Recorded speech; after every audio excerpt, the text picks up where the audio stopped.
Hello, my name is Julita. I came from Poland. Right now I'm studying at Kobe University. It's 1-year scholarship.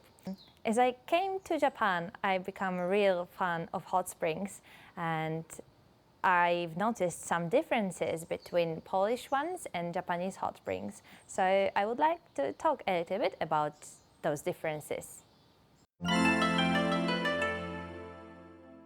Actually, the biggest difference is the reason why people go to hot springs.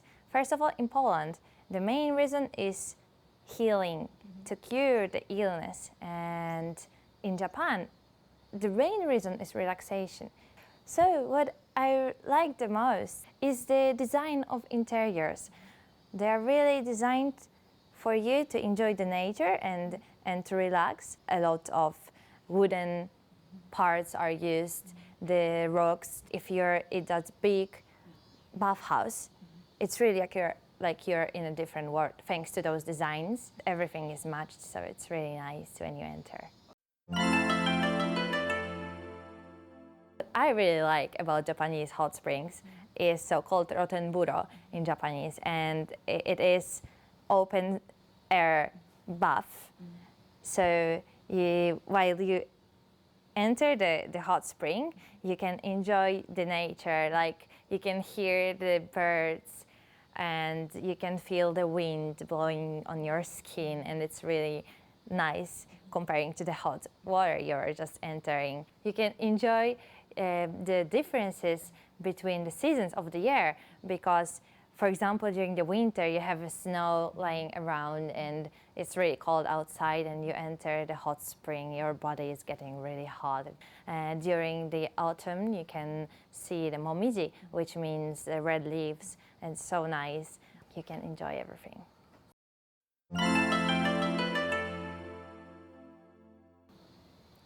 At the beginning I was very afraid of entering the hot spring because everyone is naked in there, and I think that might be quite a barrier for the foreigners because in Europe you enter on your own or in your swimming suit, but in Japan you enter and you have to take off all of your clothes, and then you're entering naked, and all of the people are around and they are entering with you.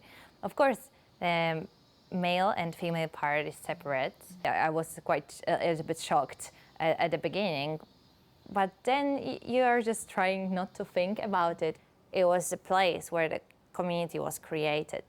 If you enter naked, there you cannot see any differences between each other, like no difference between marital status and financial status and your age, anything. Everyone is the same. Everyone is entering the same hot spring equally.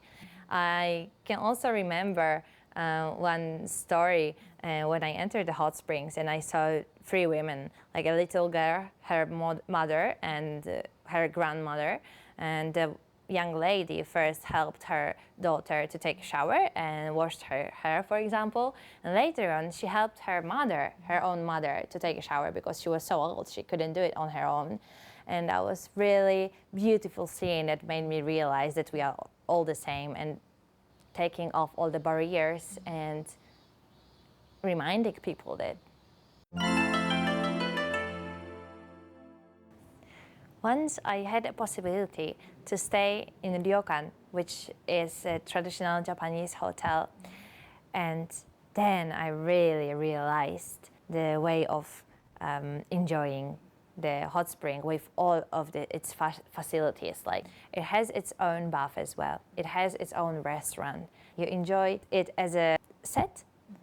So first you can have a relaxing bath, and then you can have a nice rest in your room, which is really Japanese style and it's really special.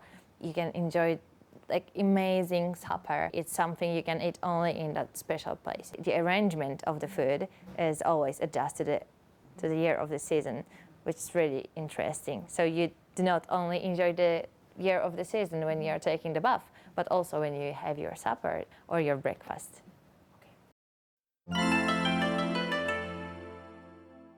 So Arima is very famous for its hot springs, and it's not only one kind of the hot spring. It has 3 different kinds. The most famous one is Kin no Yu, which means the gold hot spring. It really is kind of gold, the color, as it contains a lot of iron and salt. It is even said to be 1.5 times more salty than ocean water. The second one is Gin no Yu, which means silver spring, and it contains a lot of radium. The third one is Tansan no Yu, which means a carbonate salt spring. So thanks to all those springs, Arima is one of the most famous hot springs in Japan. So the other very special thing about Arima is its history, as it's one of the oldest hot springs resorts in Japan. The Japanese emperors or samurais were coming here to take rest and to cure after the wars, for example.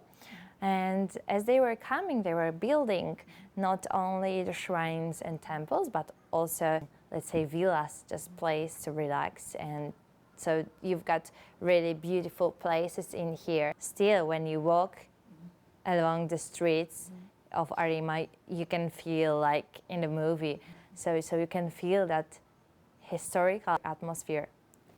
And as Arima is really trying to preserve those traditional attractions, Matsuri, which means the festival.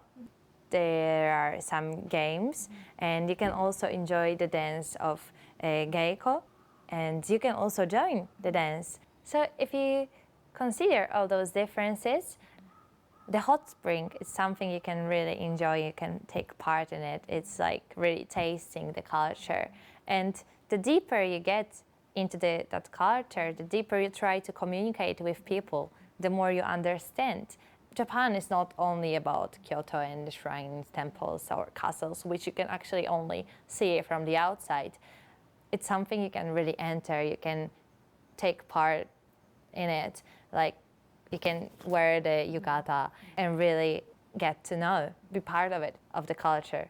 Hot spring is something you cannot miss when you're coming to Japan.